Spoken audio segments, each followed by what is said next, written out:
Hello, everyone. This is Dread from Miss Valley Entertainment News. I hope today finds you well, healthy, and of sound mind. I apologize. I have not put on my extra light, so I'm kind of sitting here a little bit in the dark. Hope you forgive me for that. I just don't feel like it. But I did see this video come across my YouTube feed here by Legendary Drops, and I wanted to jump in on this right away because man, Legendary Drops is so great at explaining this stuff. I wish he did more videos. I wish he had more time to do more videos because I like listening to his melodic voice and his very calm, usually calm, very intelligent way of explaining the way things are and saying, why do people think things are different? So, we're going to get involved with some talk about the Suicide Squad game. And the original video is linked down below. Go check it out. What we got here is called Suicide Squad Game is Dead on Arrival. I would like to add, no, duh, by Legendary Drops. Let's get into this. Suicide Squad Kills the Justice League is dead on arrival, and I can't say it surprises me or anybody else because the writing was on the wall the minute they announced the game. Yeah. Now, with Live that service. said, I want to talk Live about some of service the hate game. surrounding the game. I want to talk about a little bit of the criticisms that some people have had. Bad idea. More than anything, I want to talk about how we can avoid things like this in the future, because if we don't, we're going to see the loss of some of our favorite franchises, and a lot of people are going to be without a job. Yep. Jason Schreier over at Bloomberg writes, last month in Los Angeles, video game journalists got to play a few hours of the upcoming Suicide Squad game from Warner Brothers. This week, they published previews, and the results weren't pretty. I saw a little bit of one, and that was enough for me to know what we all feared was exactly what we got. It's the game nobody wanted. And it's a shame because when they first announced this game, I was like, oh man, playing as the Suicide Squad, so cool. I love those guys. And they get to beat up on the Justice League and kill them. I'm like, that is an awesome idea. And then when I first saw the game and saw it talked about, clips from it, I was like, oh God, that's nothing I would want to play. And yeah, maybe nobody else wants to play either. I left the preview feeling less optimistic than I came in, wrote IGN's Destin Laguirre. Eurogamer lamented, this might not be the superhero fantasy you were looking for. Yeah. Negativity has long surrounded Suicide Squad Kills the Justice League, which comes out on February 2nd. In part because the franchise has underperformed, but mostly because the game is illustrative of the type of trend chasing that has led to a lot of heartbreak over the years. Rocksteady Studios, the London-based developer behind the game, was once an industry darling thanks to its critically acclaimed Batman Arkham series, which revolutionized superhero games with innovative gameplay and original stories rather than movie tie-ins. I played a little bit of one of the Batman Arkham games. It was decent. It was fun. Then the company had announced that it had pivoted from narrative single-player action games to a third-person multiplayer shooter, dismaying fans. So fans of the company, fans of the games the company put out, company puts out something that's not like the other games it's done, and everyone's like, oh. Now you're just hoping against hope for fan loyalty, for the fans to come buy that game they don't actually want and they didn't want you to make. Oh boy. I've always had this distinction between superhero video game and a game that just so happens to be about superheroes, and I feel like the latter is the one that Rocksteady Studios always leaned on because, well, it felt like they made a game first that just so happened to be about Batman. And it was something that really resonated with people because they made such a great game in the first place. They ended up building this really strong audience, this really strong following. However, now we have Warner Brothers wanting to come in and exploit all of that goodwill. I think it's funny sometimes when video game companies get known for one thing and then they want to go do something very much the opposite or very much different. It's like the studio gets bored of like, this is what we've been doing and we're really good at it, but we want something to challenge ourselves with. And I certainly, from an artistic standpoint, understand that. We want to do something different. We don't only want to be known for this one thing. But here's something. Sometimes if you just stick with it, you become the AC/DC of gaming. You know, AC/DC is known for using the same couple of chords in their songs and having songs that basically sound very similar to each other. They have a style and they stick to it. They stick to it though because it's beloved. And why would they change it? They went and put out a country album or I don't know, like a rap album. I mean, I don't think their fans are going to be very happy. It wouldn't sell well. They'd probably get mocked and they would probably lose some fans. I mean, Metallica went and put out Load and Reload. And then Saint Anger, I mean, they lost a lot of people with some of those albums, but yet most came back around eventually, or just kept listening to the old albums and we're still Metallica fans. They still go to the concerts, but their album sales, Metallica's album sales nowadays are not that great. Not for their new stuff. Their last couple albums, they didn't sell well. No, not really well. Not like you'd expect Metallica to sell, because most people are still in love with their old stuff. And quite honestly, they don't put out their old stuff anymore, do they? Um, so when gaming companies decide to just make a right turn and put out something, I understand what they're reaching for and what they're trying to express. And, but no, it's a very bad idea from a marketing standpoint, from a monetary standpoint. It's a terrible fucking idea. So that they can try to pull in all those microtransaction live service dollars, because that's exactly what this situation is. It's trend chasing. Jason Schreier's absolutely right on this. And this is something that we've seen across the industry for a while now, but it's deeper than that. It's not just a surface level thing where people want to be Fortnite, they want to be Call of Duty, they want to be all these live service games that are making all of this money. No, it actually goes beyond that. The core root of this issue is that who are you making these games for? It doesn't make a lot of sense to look at the audience that Rocksteady has built over this time and say, oh, well, yeah, we're going to make them a looter shooter. What?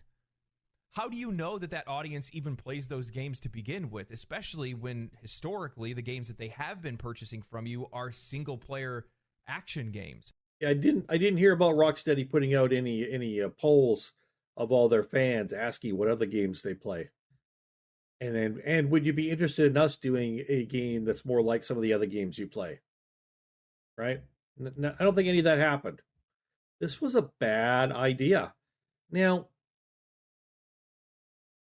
yeah, sometimes in business you have a lot of you have a lot of failures before you have successes.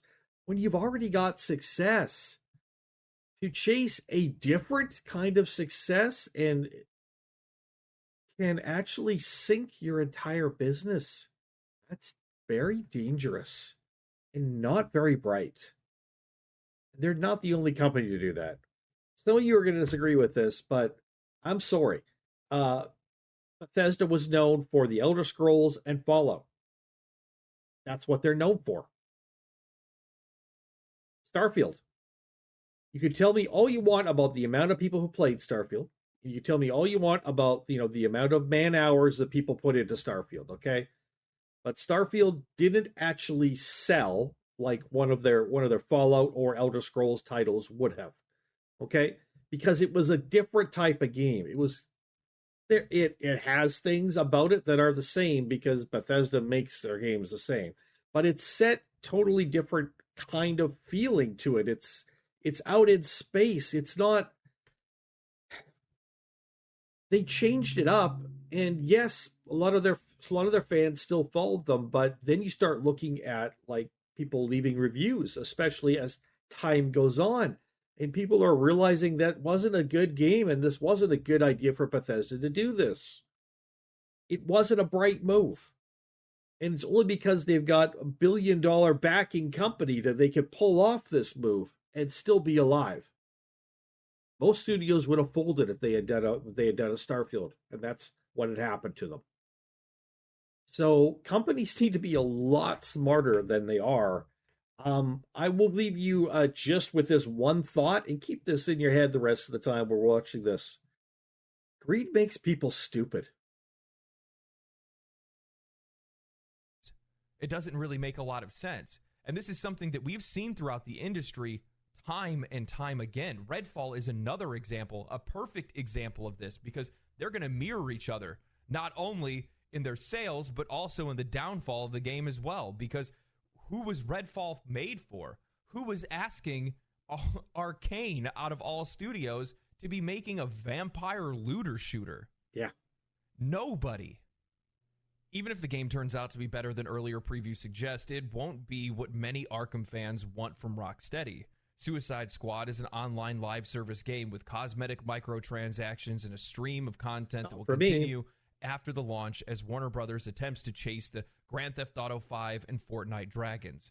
These games as a service, which are monetized long after release, are so appealing to executives. Check this out. Warner Brothers Discovery Inc. CEO David Zaslav recently said all their big games would follow suit moving forward. Wow. So Warner Brothers Discovery Inc. has said all of their big games will all be live service games designed to suck every last dollar and every last second out of your life. I'm telling you, man, greed makes people stupid. There is only so much time to go around, and there is only so much money to go around. And you or I can't give much more of either. As gamers, we can't. As people, we can't. It's insane, the thinking of studios. They're like, we want a slice of this pie. Well, the pie doesn't get any bigger, people. The pieces get smaller. You can have a slice of pie. It's going to be the width of a sheet of paper. Good luck surviving on it. Greed makes people stupid.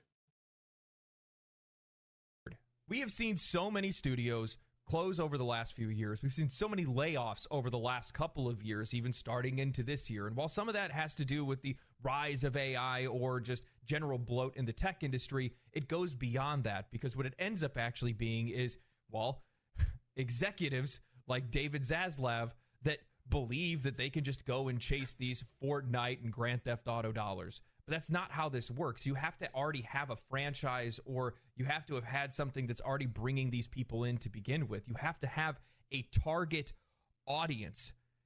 It's basic marketing 101. And what you're trying to do, in essence, even if they don't even realize it, is trying to rip people away from other games of the same thing to come to their game. So they're all trying to fight over these same dollars, and they're devouring each other or devouring themselves by doing this. It's stupid. They don't have one. They just think, well, if we make the live service, they come. No, that's not how this works. And even if you did make a good live service game, if you're not positioning that properly for your target audience, the regular customers that gave you the money that put that studio in the place that it is today, you're still not going to succeed. Why? Because it's brand loyalty. People are loyal to the things that they are. That's as simple as that. The people that play Grand Theft Auto 5 likely are the people that played Grand Theft Auto 4, Grand Theft Auto 3, probably not 2. I played 2. It's an over-the-head game. Makes me feel old when I say that. But with that said, if you don't know who your target audience is and you're not positioning your products properly to make sure that they are resonating with that audience, then you're just not going to do well. And for the fact that these people are so disconnected from their audiences, that they don't know their needs nor care about them and think that they're going to be able to just go and make them sweet, sweet microtransaction dollars, you are going to be sorely, sorely surprised when you find out you can't. Once again, greed makes people stupid. And these are business people. You'd think they're smarter about business. Greed makes people stupid. Schreier continues with, but the track record for companies that pivot to multiplayer is dismal. Recent live service flops like Anthem, Redfall, and Marvel's Avengers all came from game studios that had previously been beloved for their single-player titles. Nobody wants Suicide Squad to suffer the same fate. And again, you tell me there's a cool Suicide Squad game coming out, I'm all over it. I want to play those characters. tell me it's a live action looter shooter game with microtransactions, and I'm like, I'm not fucking touching it. No, I have no interest in it now. It's not the fault of it being it's not the fault of it being Suicide Squad. It's not the fault of the characters, okay? It is the genre of gaming they're putting it into. And that is only based on their greed. Go make yourself a single player game where you could choose to be one of the Suicide Squad members and go on adventures with the Suicide Squad as playing one of the members where they try to kill the Justice League. Bet you people will buy that. Single player though, bet you people will buy it.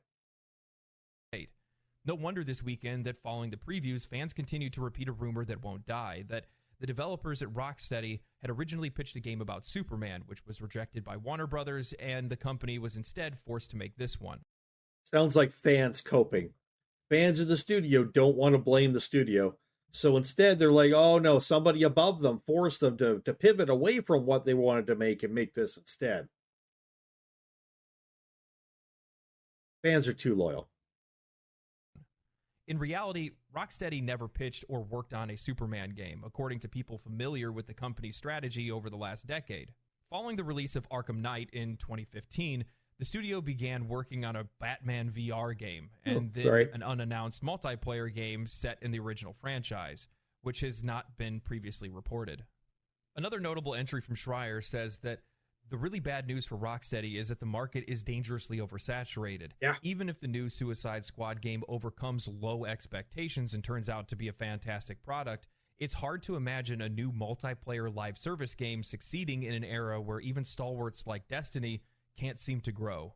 And there's a lot to say here. And one of the things that I'm seeing that a lot of these studios are having an issue with is that they don't realize that there is a level of investment that comes with players that are playing live service games to begin with. If you think you're capturing a new live service audience, people that haven't played live service games before, you're wrong, because most of those people that aren't playing live service games are avoiding them on purpose. That's the reason why they're playing games like the Batman Arkham series or something like that.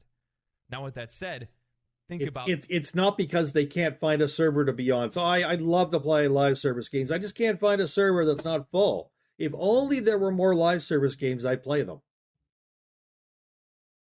No. No. That's stupid. That's greed talking. That's stupid. That level of investment that's required for these players to be in games like Grand Theft Auto 5, Destiny, or Fortnite. Because many of those players are probably not going to come and play your game because they're already financially and invested with their own interests in those other games. You're really unlikely to pull them across to yours with all of this busy work, got to play every single day, got to get that login bonus, got to farm up these currencies and things like that. It's really difficult to get a live service game off the ground, and it's a huge gamble to do so in the first place. It's even more a gamble when you're doing it with a studio that's known for products that are mostly single player. Yeah. You're not appealing to that audience. You've pivoted away from your strength. Do not want to play this game. This isn't the game that interests them. You've pivoted away from your strength, and you've pivoted away from your market audience. That's stupidity. You're aiming for an audience that you don't even have yet in a market that's oversaturated with people that are invested in other games. It blows my mind. How do these people even have jobs? Greed. And the worst part is, these are the same folks that, at the end of the day, if the game fails, who's going to get laid off? It's definitely not the executives. It's definitely not the people that are on the board. It's not the CEO. No, it's the designers. It's the developers. They'll be the ones to blame. The studio is the one that is going to suffer the most as a result of this. And that's really sad to see, especially from a studio that has done such great work for quite a while now. And it's usually the corporations over them demanding, we need you to make more money, so you're going to put out this kind of game. I understand that, but the studios are still at fault for agreeing to it. You're going to say, well, they have no choice. I'm going to tell you they always have a choice. It's sitting down with your boss and saying, you're asking me to do the wrong thing is a hard thing to do, but sometimes you just sit down and say, and here is why. Let's lay this out. Because if we do this, you're just going to cost us all our jobs and our reputations. Sometimes you need to do that. they've worked for over half a decade on a live service game that it's just not going to work. So somebody is going to suffer the consequences of that. And it definitely isn't going to be the people in charge. Never is. Hello, I think Kathleen one of the things Kennedy. that bothers me about this when I read stories like this or I see games like this come out is that there's this fundamental misunderstanding between what the players want, what the players need, and how to be able to service them properly so that you can make a profit. I realize that a lot of these companies want to get these live service games. Cool. Get your money. But do it in a way that you're actually going to be able to service an audience in the first place. Mm-hmm. It doesn't make a lot of sense to do otherwise. And by the way, this don't shoot a torpedo into your own boat while you're on the water. Right?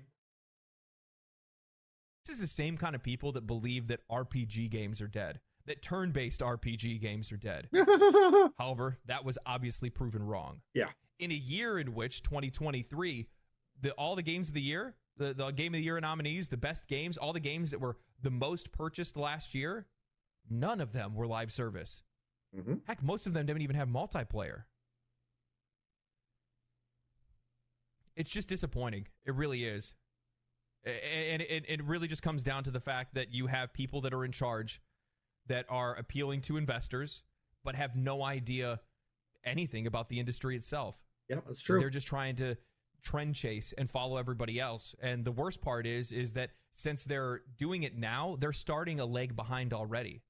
If they started developing this game in 6, 7 years ago, 8 years ago, something like that, well, if that's the case, the trends have already changed by the time that game gets released.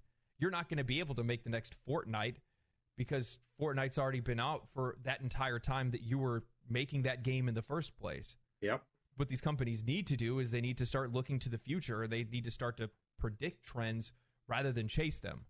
Because the only thing that you're going to do as a result is you're going to lose your fans, you're going to disappoint the audience that you've already captured, and you're probably going to ruin your studios at the end of the day. And this is something... I swear marketing companies are getting worse at their jobs, just overall, not even just in the gaming industry, overall. Thing that we've seen across the industry for quite a while now. And I've been scratching my head thinking to myself, looking at some of the games that have come out over the last couple of years, and I'm like, who are you making this for? Look at the Gollum game. Who was that for? Redfall. Who was that for? The King Kong game. What are you doing? It's like people in charge don't realize or know who they're selling to. They don't have a face. They're not putting a face to the audience. They don't care. They just see wallets and bank cards. They don't see faces. I'm going to give you guys an odd example. So when I first started YouTube, I started a little podcast channel with me and my buddy, and we just talked about games. And the YouTube channel never got any traction. Nobody ever really came to watch it. 1 or 2 or 3 people every once in a while would come by. You know what that's like? One day, I just woke up and thought to myself, looking at other podcasts, people watch podcasts because they're people of authority or they're famous. And me and my friend were neither. So then what I did is that I just started making videos because I wanted to make myself a person of either authority or purpose or of interest. And I had, some minor success to it. I have a decent YouTube channel and a great community that watches my videos. 33,000 people, yeah. You have to have that humble nature to be able to look at yourself, look at what you're making, look at the audience that you're trying to serve, put a face to that audience and understand who that audience is before you can ever even think about trying to sell them anything. But the worst part is that many of these studios have forgotten our faces. They only see the dollars. Yep. And over the next few years, we're going to see that many of these studios, especially the AAA ones, while they will still be profitable, you're going to start to see some of these outliers pop up, these AA and single A studios that are going to start stealing away a lot of their money because they're the ones that are way ahead of the trends. They ain't chasing. Anyway, thank you guys for watching the video. I hope. As I say, greed makes people stupid. What should be smart business people get greedy, and it makes them stupid. It makes them make terrible mistakes, terrible decisions. And and it costs people, and it usually they keep their jobs, and it's people under them that they've made to do what they've said who lose their jobs. Um, yeah. So I think this is a pretty good look at both the Suicide Squad and just live service games in general, where they've come from, where they're going, what studios are pushing for it, and why this is wrong. It's an interesting discussion. I appreciate Legendary Drops breaking it down expertly as he always does. If you haven't subscribed to Legendary Drops and you're interested in gaming news, you should really think about doing that. This guy's the real shits for this kind of stuff. I'm just me. I'm just Dread, and I just kind of repeat and rehash and talk about the news. These are the kind of people who go and look up the news and research the news and then tell you what the news is. Does beautiful work. Beautiful work. Legendary, I appreciate you, buddy. Everybody else, thank you all for tuning in, and we'll see you next time here on Miss Valley Entertainment News. My name is Dread. Good night.